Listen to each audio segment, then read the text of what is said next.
Buen día, profesor. Les hablaremos sobre algunos temas de química. Los que pasaremos a exponer es Vanessa Mezquita, Manuel Carrillo, Oscar Ramírez, Kevin Salvatierra y su servidor, Byron de la Cruz.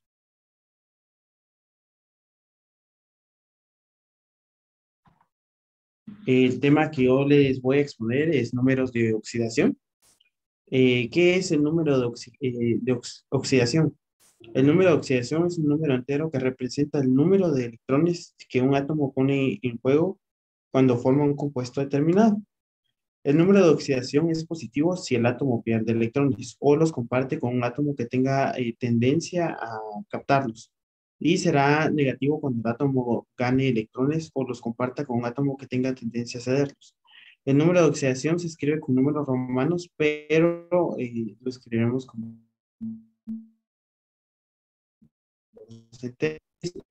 monoatómicos. La carga eléctrica coincide con el número de oxidación. Cuando nos referimos al número de oxidación, el signo positivo o negativo lo escribiremos a la izquierda del número. Como en los números enteros, por otra parte, la carga de los iones o números de carga se debe escribir con el signo a la derecha.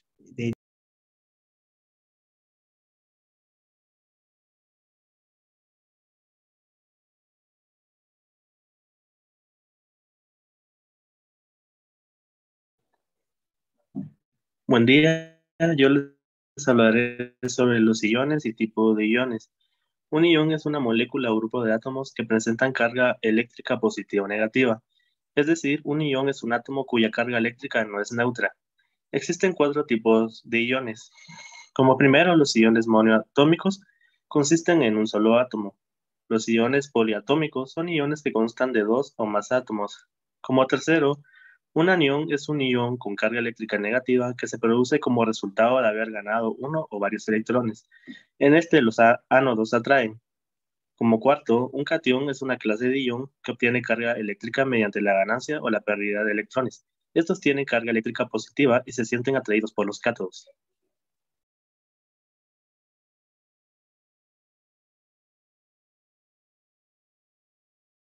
Buenos días, yo voy a hablarles sobre los enlaces químicos.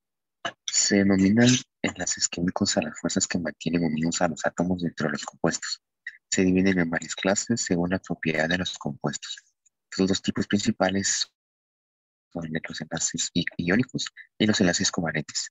Los enlaces iónicos. El enlace iónico o electrovalente es un enlace que se forma por la transferencia de uno o más electrones de un átomo o grupo de átomos a otro. Los enlaces iónicos se forman con mayor facilidad cuando reaccionan elementos con energía de ionización pequeña, llamada metales, con elementos de elevadas electronegatividad y afinidad electrónica, llamados no metales. Los enlaces covalentes. Un enlace covalente se forma cuando dos átomos comparten uno o más pares electrónicos. La mayoría de estos enlaces abarcan dos, cuatro o seis electrones, es decir, uno, dos o tres pares electrónicos. Asimismo, forman un enlace covalente sencillo. Cuando comparten un par de electrones, ejemplo, molécula de hidrógeno H2. Un doble enlace cuando comparten dos pares electrónicos, ejemplo, molécula de oxígeno O2. Y un triple enlace cuando comparten tres pares electrónicos, ejemplo, molécula de nitrógeno N2. Unas características de los compuestos iónicos son que son sólidos de elevado punto de fusión. También la mayoría son solubles en disolventes polares como el agua. También la mayoría son solubles en disolventes apolares como el meneso o el hexano. También los compuestos fundidos conducen la electricidad por estar formada por dos partículas cargadas llamadas iones. Características de compuestos covalentes. Son gases, líquidos o sólidos de bajo punto de agua de fusión. La mayoría son insolubles y disolventes polares. La mayoría son solubles y disolventes apolares. Los líquidos y sólidos fundidos no conducen la electricidad y las disoluciones acuosas son malas conductoras de electricidad porque no contienen partículas.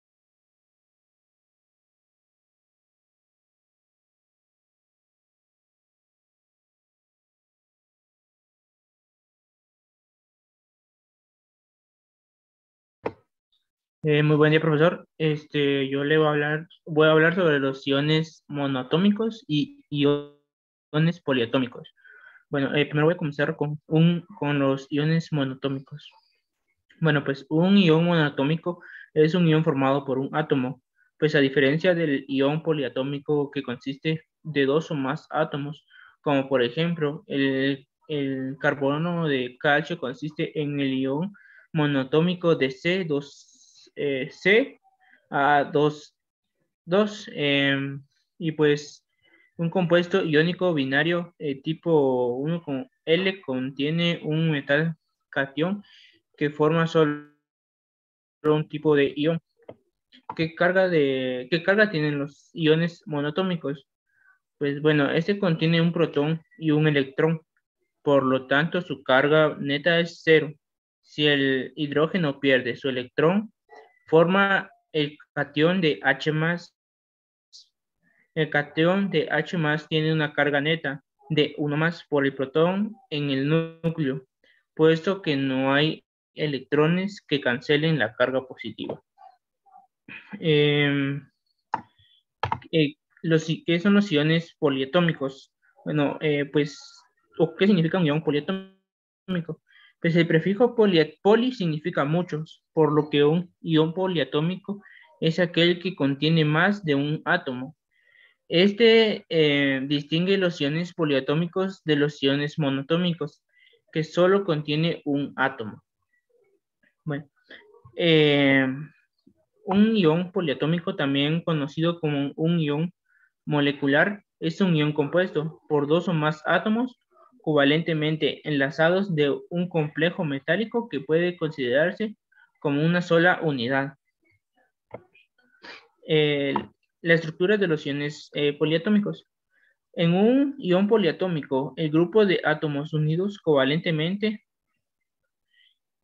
tiene una carga neta debido a que el número total de electrones en una molécula no es igual a su número total de protones.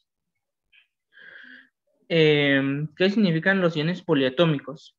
Pues los iones poliatómicos más comunes de carga negativa, pues este significa que el grupo de átomos ha ganado electrones, como por ejemplo el ion de fosfato, que es PO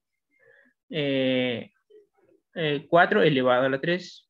Pues este ha ganado 3 electrones extras, además de que ya solo tenía los 3 átomos de fósforo y hidrógeno. Pues los 3 electrones son compartidos por todos los átomos del ion poliatómico. Gracias.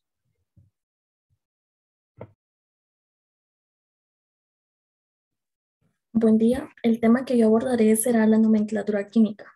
Entonces, ¿qué es la nomenclatura química? Es un conjunto de normas y fórmulas que determinan la manera de nombrar y representar a los diversos compuestos químicos conocidos por el ser humano, dependiendo de los elementos que los componen y la proposición de cada elemento. La importancia de la nomenclatura química radica en la posibilidad de nombrar, organizar y clasificar los diversos tipos de compuestos químicos de manera tal que solamente con un término identificativo se puede tener una idea de qué tipo de elementos los componen y por lo tanto qué tipo de reacciones pueden esperarse de estos compuestos. Existen 3 sistemas de nomenclatura química. Número 1, sistema estequiométrico o sistemático, recomendado por la UPAC. Nombra los compuestos en base al número de átomos de cada elemento que los conforman. Por ejemplo, el compuesto Ni2 o 3 se llama trióxido de diníquel. Número 2, sistema funcional clásico o tradicional. Emplea diversos sufijos y prefijos como oso, ico, hipo y per, según la valencia atómica de los elementos del compuesto. Este sistema de nomenclatura se encuentra mayormente en desuso. Por ejemplo, el compuesto Ni2 o 3 se llama óxido niquélico. Y por último, pero no menos importante, el sistema Stock. En este sistema el nombre del compuesto incluye números romanos y a veces como subíndice, la valencia de los átomos presentes en la molécula del compuesto. Por ejemplo, el compuesto Ni2 o 3 se llama óxido de níquel, entre paréntesis, pues nosotros lo escribimos como un número 3 en romanos. Y por otro lado, la nomenclatura química varía dependiendo de que si se trata de compuestos orgánicos o inorgánicos. Muchas gracias, esta ha sido nuestra exposición. Esperamos que haya sido de su agrado